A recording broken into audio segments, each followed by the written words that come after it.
થાનગઢના ભદ્ર વિસ્તાર વિરાટનગરમાં 1500થી પણ વધારે લોકો વસવાટ કરી રહ્યા છે. તેઓ 6 વર્ષથી પીવાના પાણીની તંગી ઊભી થવા પામી છે. થાનગઢના વિરાટનગર વિસ્તારમાં છેલ્લા 6 વર્ષથી પાણી માટે ખર્ચ કરી થાનગઢ નગરપાલિકા દ્વારા છેલ્લા 6 વર્ષથી ટાંકી ઊભી કરવામાં આવી છે, પણ પાણીની ટાંકી હજુ શરૂ થઈ નથી. કોઈ ધારાસભ્ય કે કોઈ આગેવાન દ્વારા ઉદ્ઘાટનની કોઈ રાહમાં છે કે શું?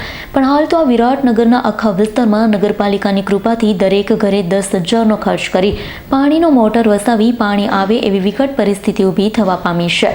નગરપાલિકાના અણધડ વહીવટ અને ફોર્સ વિનાના મશીનથી પાણીના સમયે દરેક ઘરે પાણી ખેંચવાની મોટર શરૂ કરીએ તો પીવા માટે, કપડાં, વાસણ ધોવા માટેનું પાણી મળે તેવું 21મી સદીમાં જોવા મળી રહ્યું છે. થાનગઢ નગરપાલિકામાં વહીવટદાર શાસન હોવાથી અત્યારે પાણી, રસ્તા, ગટર લાઇનનો અંધર વહીવટ ચાલી રહ્યો છે. સ્થાનિક લોકોએ તેવા આક્ષેપો કરી રહ્યા છે. વિરાટનગરમાં લાઇટ પણ જવાના કારણે હાલમાં અત્યારે એક શેરીમાં ચોરી થવાની બીકે ભાગીદારીથી ખર્ચ કરી લાઇટના અજવાળા કરવામાં આવ્યા. થાનગઢ નગરપાલિકાના પૂર્વ સત્તાધીશો આ બધું શાંતિથી જોઈ રહ્યા છે. સુરેન્દ્રનગર જિલ્લા કલેક્ટર દ્વારા સત્તાધીશો નિમી આ દરેક પરિસ્થિતિનું લોકો દ્વારા રૂબરૂ નિરીક્ષણ કરવામાં આવે તો અમારી માહિતી કેટલી સાચી માહિતીનો ખ્યાલ આવશે. થાનગઢ વિસ્તારના દરેક વોર્ડમાં 5 આ પરિસ્થિતિ દિવસે ને દિવસે વધુ ને વધુ બગડી રહી છે.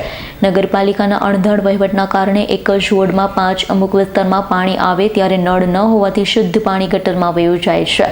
બીજા વિસ્તારમાં પીવાના પાણીના ફાંફા ઊભા થયા છે. પાણીના ટેન્કર મંગાવવા પડે છે. ખર્ચ સામાન્ય પરિવારને પોસાય તેમ નથી, પણ પાણી વગર ચાલી ન શકે તો પોતાના પેટનો ખર્ચ બચાવી તે પાણી મંગાવે છે. સ્થાનિક પત્રકાર દ્વારા રૂબરૂ નિરીક્ષણ પણ કરવામાં આવ્યું છે અને જણાવ્યું છે આના પરિણામે પાડોશી વચ્ચે કારણ વગરનું ઘર્ષણ ઊભું થવા પામે છે તો નવાય નહીં. વિરાટનગરના પ્રજાજનોમાં એવી વાતચીત શરૂ થઈ રહી છે. છેલ્લા ઘણા વર્ષોથી થાનગઢ નગરપાલિકામાં અમારા વોર્ડમાં 5 ભાજપને ખોબલે મત આપ્યા. આ વખતે તમામ પરિવારે નક્કી કર્યું છે જો અમારા પ્રશ્નનું નિરાકરણ નહીં આવે તો ટૂંક સમયની અંદર નગરપાલિકાની ચૂંટણી આવી રહી છે. એકવાર લોકશાહીમાં બીજા પક્ષને મત આપી જીતાડવાનો પ્રયત્ન કરવામાં આવશે. કામ કરવાની તક આપીએ તો અમારું ભવિષ્ય કેવું બને તે ખ્યાલ આવશે, પરંતુ હાલ તો નગરપાલિકાની ચૂંટણીની તારીખો ક્યારે જાહેર થાય તે જોવાનું રહ્યું. દીપકસિંહ વાઘેલાનો રિપોર્ટ, S9 ન્યૂઝ, સુરેન્દ્રનગર.